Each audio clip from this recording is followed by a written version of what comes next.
함께 보시는 하나님 말씀은 구약성경 이사야 22장과 23장입니다. 오늘 1월 17일 이사야 22장과 23장을 읽는데 다 읽기는 시간이 제한이 되어서 22장 1절부터 14절까지만 함께 봉독하겠습니다. 구약성경 이사야 22장 1절부터 14절까지 말씀, 구약성경 991면 전후를 보시면 되겠습니다. 1절부터 함께 봉독합니다. 환상의 골짜기에 관한 경고라. 내가 지붕에 올라감은 어찌함인고, 소란하며 떠들던 성, 즐거워하던 고울이여, 너희 죽임을 당한 자들은 칼에 죽은 것도 아니요 전쟁에 사망한 것도 아니라 너의 관원들도 다 함께 도망하였다가 활을 버리고 결박을 당하였고, 너희 멀리 도망한 자들도 발견되어 다 함께 결박을 당하였도다. 그러므로 내가 말하노니 돌이켜 나를 보지 말지어다. 나는 슬피 통곡하겠노라. 내 딸 백성이 패망하였으므로 말미암아 나를 위로하려고 힘쓰지 말지니라. 환상이 골짜기에 주 만군의 여호와께로부터 이르는 소란과 발핌과 혼란의 날이여, 성벽의 무너뜨림과 산악에 사무쳐 부르짖는 소리로다. 엘람 사람은 화살통을 메었고 병거탄 자와 마병이 함께하였고, 기르 사람은 방패를 드러냈으니 병거는 내 아름다운 골짜기에 가득하였고 마병은 성문에 정렬되었도다. 그가 유다에게 덮였던 것을 벗김에 그날에야 내가 숲을 곳간의 병기를 바라보았고, 너희가 다윗성에 무너진 곳이 많은 것도 보며 너희가 아랫못의 물도 모으며 또 예루살렘의 가옥을 개수하며 그 가옥을 헐어 성벽을 견고하게도 하며, 너희가 또 옛못의 물을 위하여 두 성벽 사이에 저수지를 만들었느니라. 그러나 너희가 이를 행하신 이를 앙망하지 아니하였고, 이 일을 옛적부터 경영하신 이를 공경하지 아니하였느니라. 그날에 주 만군의 여호와께서 명령하사 통곡하며 애곡하며 머리털을 뜯으며 굵은 배를 띠라 하셨거늘, 너희가 기뻐하며 즐거워하여 소를 죽이고 양을 잡아 고기를 먹고 포도주를 마시면서 내일 죽으리니 먹고 마시자 하는도다. 만군의 여호와께서 친히 내 귀에 들려 이르시되, 진실로 이 죄악은 너희가 죽기까지 용서하지 못하리라 하셨느니라. 주 만군의 여호와의 말씀이니라. 아멘. 감사합니다. 오늘 말씀이기 본문은 이사야 22장과 23장입니다. 우리는 계속해서 열방에 대한 하나님의 경고와 심판 예언을 살펴보고 있는데, 오늘 읽게 되는 22장과 23장에서는 예루살렘과 또 두로와 시돈에 대한 경고가 나오고 있습니다. 그 내용을 좀 더 자세히 살펴보면서 교훈받을 수 있는 것들이 무엇인지 생각해 보도록 하겠습니다. 우선 22장에서는 예루살렘, 그러니까 유다에 관한 심판의 경고가 나오는데, 이거를 좀 건너뛰고 23장에 나오는 두로와 시돈에 관한 경고를 먼저 살펴보고, 또 핵심적인 또 이야기할 것이 많은 예루살렘에 대한 경고를 좀 자세히 나중에 살펴보도록 하겠습니다. 그래서 23장에 보시면 두로에 관한 경고라 이렇게 되어 있고, 4절에 보면 시돈이요 이렇게 되어 있는데, 두로와 시돈은 거의 비슷한 지역입니다. 그러니까 지중해를 끼고 가장 붙어있는 큰 항구 도시가 두로와 시돈인데, 해상 무역을 하는 것으로 큰 부와 또 많은 상업적 유익을 얻고 있는 그런 큰 도시입니다. 그 도시에도 하나님께서 예언하시고 또 심판을 경고하고 있는데, 어떤 것들을 경고하고 또 그것을 통해서 무엇을 생각해야 되는지 이 내용부터 좀 살펴보겠습니다. 23장 1절에서 보시면 두로에 관한 경고라 라고 하면서 그 두로에 대해서 경고하고 있는데 이렇게 경고하고 있습니다. 다시스의 배들아 너희는 슬피 부르짖을지어다 되는데, 다시스의 배들이라는 것은 다시스로 가는 배들인데, 이 두로가 해상도시이기 때문에 다시스로, 다시스는 어디냐면 스페인, 지금의 스페인의 큰 도시인 것입니다. 그쪽으로 가는 배들아 너희는 슬피 부르짖으라 라고 했습니다. 그러니까 해상무역을 할 때 가장 큰 교역을 하는 상대, 그 가는 그 배에 대해서 슬피 부르짖으라 라고 했는데, 왜 슬피 부르짖어야 되는가 라고 할 때, 두로가 황무하여 집이 없고 들어갈 곳도 없으며 이 소식이 기띔 땅에서부터 그들에게 전파되었음이라 그랬습니다. 두로는 해상 도시이기 때문에 무역을 하면서 큰 부를 얻어야 되는데, 그런데 다시스로 가는 배, 그것을 슬피 부르짖는 이유가 무엇인가라고 할 때, 이 두로라는 곳이 황폐, 심판을 받아서 황폐해졌기 때문에 안타깝고 슬피 부르짖어야 된다, 이렇게 표현하고 있는 것입니다. 그리고 2절, 3절은 비슷하게 이렇게 표현하고 있습니다. 2절, 바다에 왕래하는 시돈 상인들로 말미암아 부유하게 된 너희 해변 주민들아 잠잠하라. 시올의 곡식 곧 나일의 추수를 큰 물로 수송하여 드렸으니 열국의 시장이 되었도다 라고 하면서 해상무역을 통해서 큰 부를 얻었지만 이제 그 두로라는 그 도시가 심판을 받아 멸망하게 되기 때문에 그것으로 인하여 슬퍼해야 된다, 이렇게 표현하고 있습니다. 그리고 두로와 또 시돈, 가장 붙어있는 그런 해상도시 시돈에도 이렇게 표현하고 있습니다. 4절 보시면 시돈이여 너는 부끄러워할지어다. 대저 바다 곧 바다의 요새가 말하기를 나는 산고를 겪지 못하였으며 출산하지 못하였으며 청년들도 양육하지 못하였으며 처녀들도 생육하지 못하였다 하였습니다. 그 소식이 애굽에 이르면 그들이 두로의 소식으로 말미암아 고통을 받으리로다. 너희는 다시스로 건너갈지어다. 해변 주비나 너희는 슬피 부르짖을지어다 라고 하면서 두로뿐만 아니라 시돈도 하나님께서 임하신 그 심판의 내용들로 인하여서 안타깝고 또 슬퍼해야 된다, 슬퍼하는 일이 있을 것이다, 이렇게 예언하는 것을 볼 수 있습니다. 그런데 이 심판으로 그치는 것이 아니라, 심판의 내용으로 그치는 것이 아니라 두로와 시돈에서는 회복의 예언도 함께 하시는 것을 볼 수 있습니다. 조금 건너뛰어서 17절에 이렇게 되어 있습니다. 17절 보시면 17절, 18절 보시면 심판 이후에 두로와 시돈에 하나님의 정한 때가 되면 회복하게 될 것을 이렇게 예언하는 것을 볼 수 있습니다. 17절, 18절 보시면 70년이 찬 후에 여호와께서 두로를 돌보시리니 그가 다시 값을 받고 지면에 있는 열방과 음란을 행할 것이며 그 무역한 것과 이익을 거룩히 여호와께 돌리고 간직하거나 쌓아두지 아니하리니 그 무역한 것이 여호와 앞에 사는 자가 배불리 먹을 양식 잘 입을 옷감이 되리라 라고 하면서 70년이 찬 후에는 하나님께서 두로를 다시 회복시키실 것이다, 이렇게 표현하고 있는 것을 볼 수 있습니다. 그럼에도 불구하고 두로와 시돈은 어떠한 모습인가? 하나님의 은혜로 다시 회복함을 입었음에도 불구하고 여전히 하나님만을 의지하고 또 따르는 것이 아니라 그런 회복된 그 은혜 속에서 자신의 입을 것, 먹을 것, 또 챙길 것들을 챙겨가는 교만한 모습을 볼 수 있습니다. 그리고 여기에서 두로와 시돈을 왜 하나님께서 심판하셨는가? 그냥 열방 중에 있으니까 그냥 심판하셨다, 이렇게 표현하지 않고 두로와 시돈에 대해서 심판하신 이유도 내용을 보면 표현되고 있는 것을 볼 수 있습니다. 어떤 표현이 있는가? 좀 올라가서 9절에 보면 이렇게 되어 있습니다.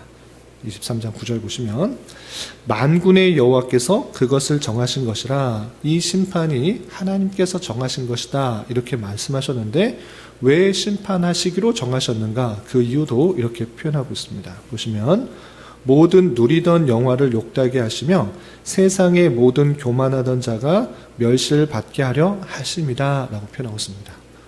심판하신 이유, 괜히 심판하시는 것이 아니라 모든 누리던 영화를 욕되게 하시고 세상의 모든 교만하던 자가 멸시를 받게 하기 위해서 하나님께서 그 심판을 정하셨다, 이렇게 표현되고 있는 것을 볼 수 있습니다. 그러므로 말미암아 두로와 시돈의 잘못은 무엇이었는가라고 할 때 자신이 해상 무역을 통해서 많은 부와 또 명예나 이런 것들을 많이 얻었을 것입니다. 그런데 그 부, 그런 명예, 많은 것들을 얻었을 때 교만한 마음이 생긴 것입니다. 많은 영화, 부, 그런 것들을 했을 때 이것이 어디로부터 왔는가를 생각하면서 하나님께 나아가야 되는데 그렇지 않은 모습이 두로와 시돈 가운데 있던 것입니다. 그렇기 때문에 두로뿐만 아니라 시돈뿐만 아니라 세상의 모든 교만한 자가 멸시를 받도록 하나님께서 정하셨다, 이렇게 표현하고 있는 것입니다. 이러므로 하나님을 알지 못한 상태에서 자신의 힘과 능력으로 많은 부와 또는 명예와 영화를 얻었다, 이렇게 자랑할 때 하나님의 섭리의 손길에 따라서, 하나님의 정하신 형편에 따라서 하나님께서 심판하신다, 이렇게 생각하시면 되겠습니다. 그래서 두로와 시돈뿐만 아니라 바벨론이나 아수르나 모압이나 이렇게 하나님을 알지 못하고 자신의 힘과 능력과 여러 가지 무력을 통해서 많은 것을 할 수 있었다라고 생각할 수 있지만 그 모든 것들은 교만이고 거만이고 오만이다. 그런 것 하나님께서 심판하신다. 그런 열방들은 하나님께서 심판하신다. 이렇게 생각하시면 되겠습니다. 그리고 다시 22장으로 돌아오겠습니다.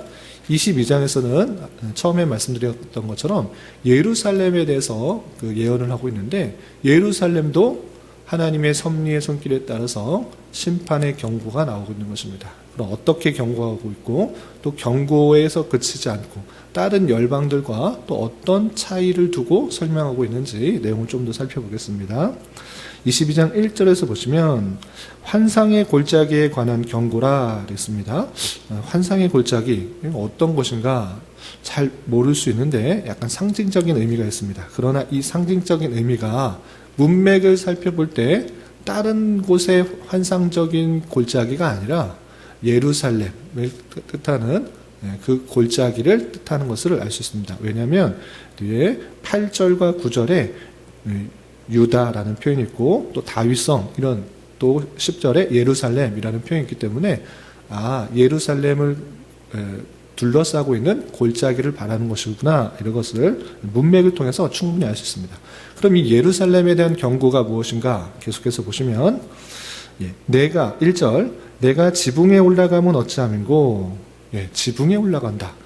당연히 지붕에 올라간다라는 것은 평소에 있는 일이 아닌 것입니다. 평소에는 지붕에 올라가는 것이 아니라 그냥 집 안에서 살고 물론 오고 가면서 사는 것인데, 지붕에 올라갔다는 것은 어쩔 수 없이 올라간 그런 형편을 말하고 있는 것입니다.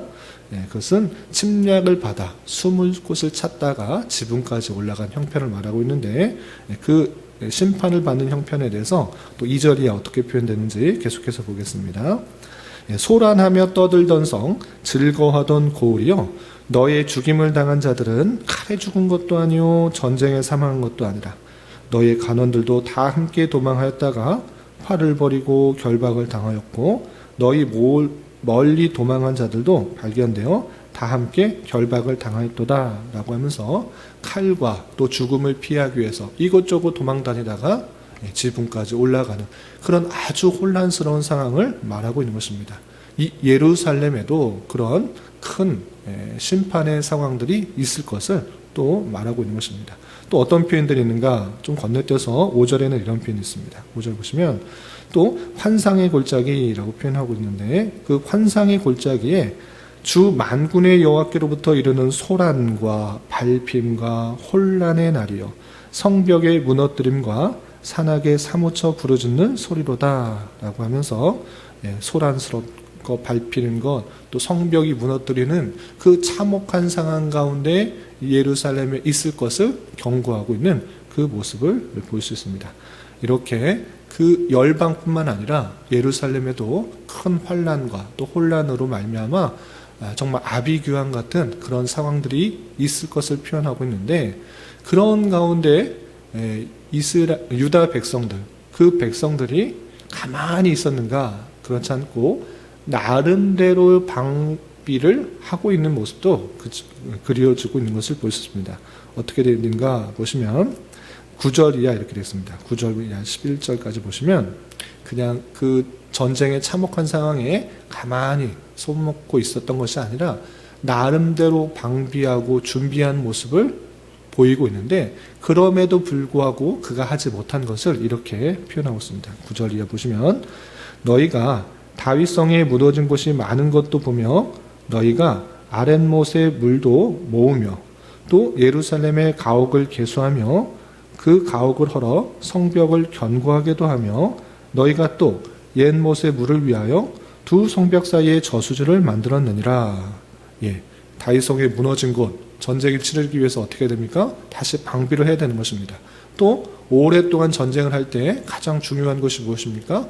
물론 먹는 문제도 중요하지만 그 식수, 물이 아주 중요한 것입니다. 그래서 물도 모으고 또 성벽을 더욱더 견고하게 하기 위해서 더욱더 힘쓰고, 또 지금 군사수가 얼마인지 가옥의 수를 다 계수하는 그런 전쟁에 아주 대비하고 있는 그 모습을 볼 수 있습니다. 그래서 가만히 있다가 그냥 당한 것이 아니라 그 나름대로 전쟁을 치르기 위해서 성벽도 보수하고 군사수도 세고 또 물도 잘 모아서 전쟁에 대비하고 있는 모습을 볼 수 있습니다. 그런데 그 전쟁에 대비하는 것 좋다. 그런데 정말 중요한 거 너희들 하지 않고 있다라고 했습니다. 그럼 무엇인가? 11절 하반절에 보시면 이렇게 행하였으나 그러나 너희가 이를 행하신 이를 앙망하지 아니하였고 이 일을 옛적부터 경영하신 이를 공경하지 아니하였느니라 라고 그랬습니다. 왜 너희는 그 당장에 닥친 그 어려움만 해결하려고 하느냐? 그거 이겨려고 공격해 오니까 성벽을 세우고 군사를 세우고 물을 모으고 하는 것, 그거 왜 생겼는지를 생각하고 모든 것을 경영하시고 또 이를 행하신 이가 왜 이것을 행하셨는지를 생각해야 되는데 그것을 전혀 행하지 않고 있다라는 것입니다. 단순히 전쟁에 임하게 되니까 대비를 하고 그것을 인간적인 방법으로 해결하려고 하지만 이 모든 것을 경영하시는 이 하나님의 마음을 좀 생각해야 된다. 그를 두려워하고 그를 공경하고 그를 앙망해야 되는데 너희들은 왜 안 그러냐 이렇게 지적하고 있는 것입니다. 이러므로 우리는 마땅히 때때로 닥치는 여러 가지 어려움 속에서 이겨낼 수 있는 그런 여러 가지 방법을 세워야 됩니다. 그러나 그것보다 선행되어야 될 것은 이 일이 왜 생겼는가? 이 일이 하나님께서 무엇을 하기 위함으로 주셨는가를 생각해 보며 먼저 하나님을 앙망하고 하나님께 부르짖고 하나님을 공경하는 마음으로 대처해야 된다. 이렇게 생각할 수 있어야 될 것입니다. 그런 가운데 이렇게 패역한 그 모습들 가운데 하나님께서 방관하셨는가? 네, 그렇지 않고 선지자를 통하여서 또 직접적으로 너희들이 어떻게 해야 된다라고 직접적으로 말씀을 해 주시는 것입니다. 어떻게 말씀하셨는가? 12절 보시면 그날에 주 만군의 여호와께서 명령하신 것입니다. 그냥 놔두신 것이 아니라 말씀을 하시는 것입니다. 어떻게 말씀하셨는가? 통곡하며 애곡하며 머리털을 뜯으며 굵은 배를 띠라. 어떤 행동인 것입니까? 너희들이 잘못했으니까 회개해라. 잘못한 것을 알고 슬피 울고 애곡하고 머리를 뜯고 굵은 배를 입으면서 하나님, 나는 잘못했습니다. 내가 회개합니다. 주님 앞에 엎드립니다. 나의 잘못 모든 죄악들을 회개합니다라고 주님 앞에 엎드려라. 회개해라. 이렇게 말하지 않았느냐라는 것입니다. 그런데 이 명령하셨음에도 불구하고 이스라엘 백성들은 어떻게 했는가? 13절에 이렇게 표현하고 있습니다. 13절 이렇게 말씀하셨음에도 회개하라고 말씀하셨음에도 불구하고 너희가 기뻐하며 즐거워하여 소를 죽이고 양을 잡아 고기를 먹고 포도주를 마시면서 내일 죽으리니 먹고 마시자 하는도다. 예. 그 백성의 반응이 어떻습니까? 너 이제 당장의 그 전쟁들로 인하여 얼마 있으면 죽을 것이다. 이렇게 말하니까 회개하기는커녕 이제 얼마 있으면 죽는다고? 내일 죽는다고? 그러면 먹고 마시자. 소잡고 또 포도주 마시고, 내일 죽을 건데 뭐 이렇게 애쓰냐? 어차피 해도 소용없다. 먹고 즐기자 하는 그 패역한 모습을 보이는 것입니다. 그 어려움을 주는 이유, 전쟁에 임박한 상황을 주는 이유, 하나님 앞에 엎드리라고, 바짝 엎드려서 회개하고 내 잘못이 무엇인지를 깨닫고 주님 앞에 돌아오게 하기 위해서 그렇게 경고하는데, 그런 마음을 회개할 생각은 없고 어차피 죽을 거 그냥 먹고 즐기자 하는 패역한 모습을 가졌다, 이렇게 지적하는 것입니다. 그러므로 말미암아 14절에 어떻게 말씀하시는가 보시면, 만군의 여호와께서 친히 내 귀에 들려 이르시되 진실로 이 죄악은 너희가 죽기까지 용서하지 못하리라 하셨느니라. 주 만군의 여호와의 말씀이라 라고 표현하고 있습니다. 죽기까지 용서하지 못하리라, 용서받지 못할 죄다, 이렇게 표현하고 있습니다. 하나님께서 용서하지 못할 죄가 뭐가 있겠습니까? 그럼에도 불구하고 용서하지 못할 그 죄, 하나님께서 다양한 방편으로 회개케 하고 돌이키도록 하셨음에도 불구하고 그 마음을 완악한 채로, 완고한 채로 회개하지 않고 그냥 내버려는 것, 성령께서 예수 그리스도를 보여주시고 또 깨닫게 하여 주심에도 불구하고 여전히 완악한 채, 완고한 채 그 성령께서 하시는 일을 거부하고 그 죄악 가운데 있는 모습, 그것은 성령 회방죄요, 하나님께서 용서하지 못하는 죄다, 이렇게 표현하고 있는 것입니다. 이런 말씀을 통해서 어떠한 죄랄지라도 하나님께서 경고하는 손길이 있을 때 회개하고 뉘우치고 하나님 앞에 엎드려서 나아가면 용서하실 수 있음에도 불구하고 그렇지 않고 더욱더 마음을 완고히 하고 어차피 죽을 거 그냥 먹고 즐기자, 그런 게 뭐 중요하냐, 하나님 앞에 나갈 필요가 뭐 있냐, 하루라도 더 즐기고 먹고 놀고 내 즐거움을 위해서 살겠다, 이렇게 하시는 것은 하나님께서 싫어하신다라고, 용서하지 못한다라는 그 말씀들을 우리는 새겨봐야 될 것입니다. 이런 말씀을 통해서 우리는 더욱더 큰 교훈을 얻습니다. 그것은 무엇입니까? 하나님께서 택하신 백성들을 다양한 방편으로 보여주시고 또 어렵게 하시고 힘들게 하셔서 주님의 백성답게, 주님의 백성이 마땅히 살아가야 될 그 모습들, 겸손히 하나님의 뜻을 구하고 하나님의 말씀대로 살아가야 되는 길을 구해야 된다는 것을 알 수 있습니다.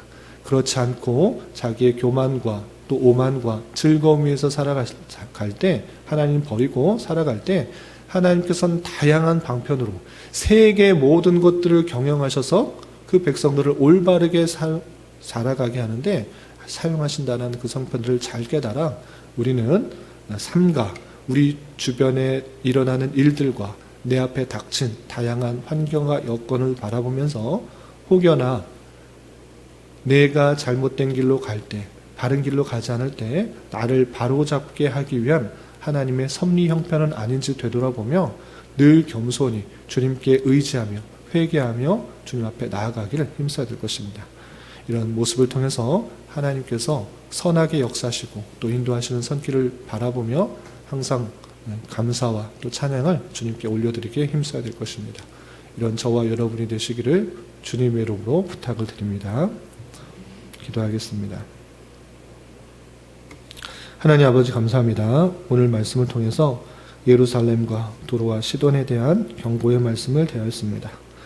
이런 말씀을 대하는 자로서 때때로 다양한 손길로 죄를 지적받을 때 회개하기에 힘쓰는 자 되게 하여 주시고, 이 세상 모든 것들이 하나님의 통치 질서 아래에 있는 줄 알고 이 세상을 의지하는 것이 아니라 늘 겸손히 오직 하나님만을 의지하며 살아가는 자 되게 하여 주시옵소서. 주님, 2024년도 새해가 시작되었습니다. 새로운 마음가짐으로 힘차게 한 해를 시작하게 하여 주시고, 새해를 시작하며 각자가 소망하고 기대하는 것들이 주님 안에서 형통하게 이루어질 수 있도록 은혜를 더하여 주옵시며, 우리 교회 모든 성도들 또한 주님과 동행하며 서로의 힘과 위로가 되는 사랑의 공동체가 될 수 있도록 은혜를 더하여 주시옵소서. 주님, 교회 내 육체의 질병과 연약함으로 생활이 어렵고 불편한 가운데 있는 여러 성도들이 있습니다.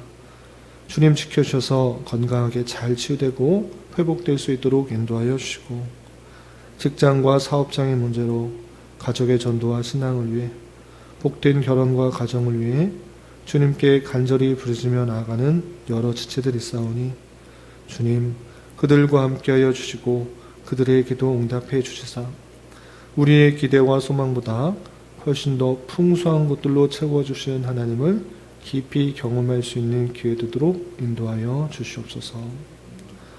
오늘 저녁에 있는 수요 성경 공부 시간에도 주님 함께하여 주실 줄 믿으며 이 시간 각자 간절하게 간구하는 기도 제목 주님께서 들으시고 가장 선한 것들로 응답하여 주시옵소서. 예수님의 이름으로 기도 올리옵나이다. 아멘.